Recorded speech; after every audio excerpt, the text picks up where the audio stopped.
Good morning student, कैसे हैं आप सभी लोग। वेलकम टू इन्फेंट ये school. Student, today's lesson is 11।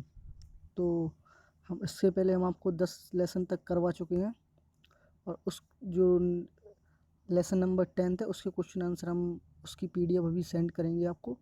और लेसन नंबर 9 का एक क्वेश्चन जो छूट गया था वो भी मैं आपको दे दूंगा पीडीएफ में, तो अभी आप लिख लें। और इसके साथ ही इस लेसन के ख़त्म होने के बाद ही हम आपको एक पीडीएफ देंगे इसके क्वेश्चन आंसर की, तो आप उसे नोट डाउन कर लें अपनी नोटबुक पर, क्योंकि ये आपके हाफ ईयरली एग्ज़ाम में आएंगे। तो जो लेसन नंबर 11 है वो है चंद्रमा की यात्रा। तो स्टूडेंट, आप लोग सुनेंगे, उसके बाद आप लोग पढ़ेंगे इसको अपनी बुक पर और फिर इसके क्वेश्चन आंसर लिखेंगे। तो चलिए स्टार्ट करते हैं।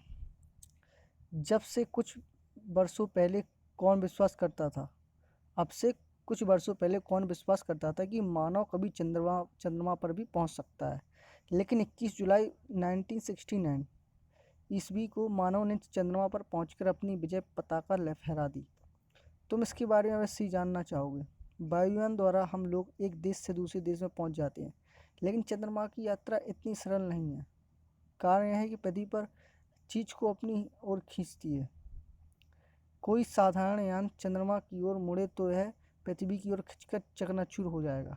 वैज्ञानिकों ने इसके लिए शक्तिशाली रॉकेट की सहायता ली। रॉकेट ने यान को वेगपूर्वक अंतरिक्ष में उछाल दिया और 102 घंटे से कुछ अधिक समय में 4 लाख किलोमीटर की यात्रा करके अमेरिका के चंद्रयात्री चंद्रमा पर जा उतरे।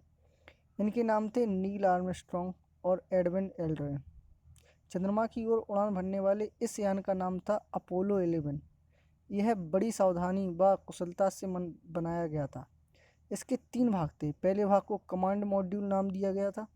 इसमें यात्रियों के खाने पीने सोने आदि का अच्छा प्रबंध था। दूसरे का नाम था सर्विस मॉड्यूल।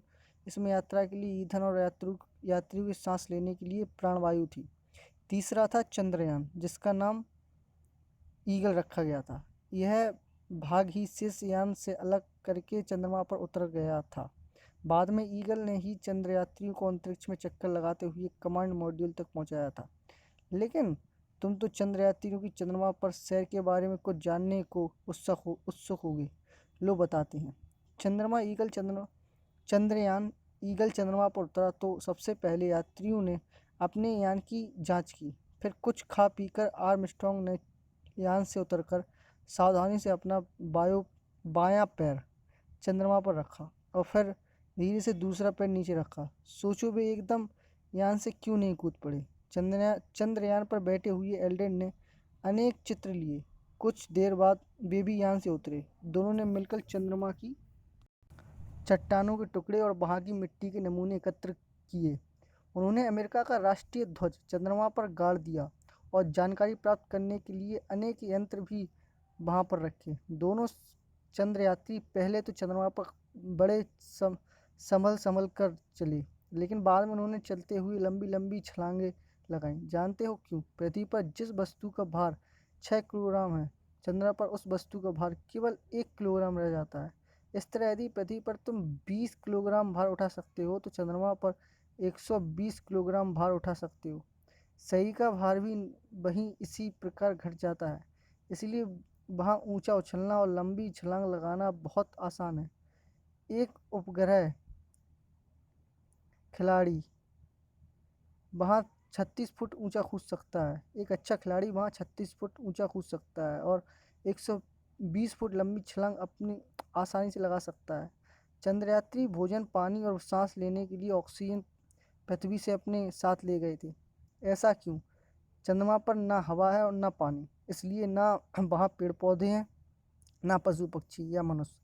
चंद्रमा पर कई बातें बड़ी अजीब हैं। वहाँ 2 सप्ताह का दिन होता है और इतनी ही लंबी रात होती है। हवा ना होने के कारण या तो चंद्रमा पर बहुत ठंड होती है या बहुत गर्मी। अच्छा बताओ, चंद्रयात्री ने चंद्रमा पर आकाश का रंग कैसा देखा? नीला? नहीं, वहाँ आकाश का रंग काला है। जानते हो क्यों? हवा, धूल और भाप के कारण सूरज की धूप को बिखरा देते हैं। इस कारण पृथ्वी पर आकाश नीला दिखाई दे पड़ता है।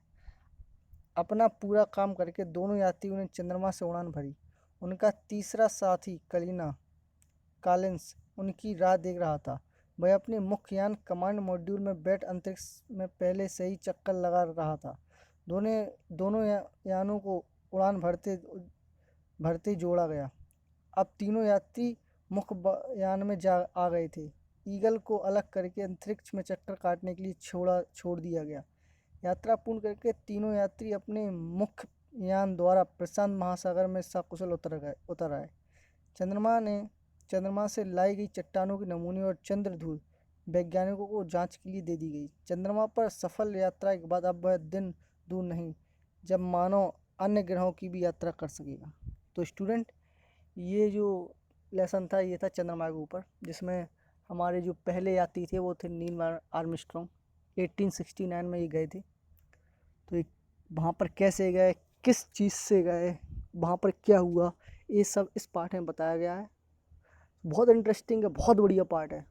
आप लोगों को भी पढ़ना चाहिए और समझना चाहिए कि आखिर चंद्रमा में क्या हुआ, कैसे हुआ, और इसके बाद आप लोग इसके क्वेश्चन आंसर जरूर लिखेंगे। So student, I am ending this session. Take care, bye.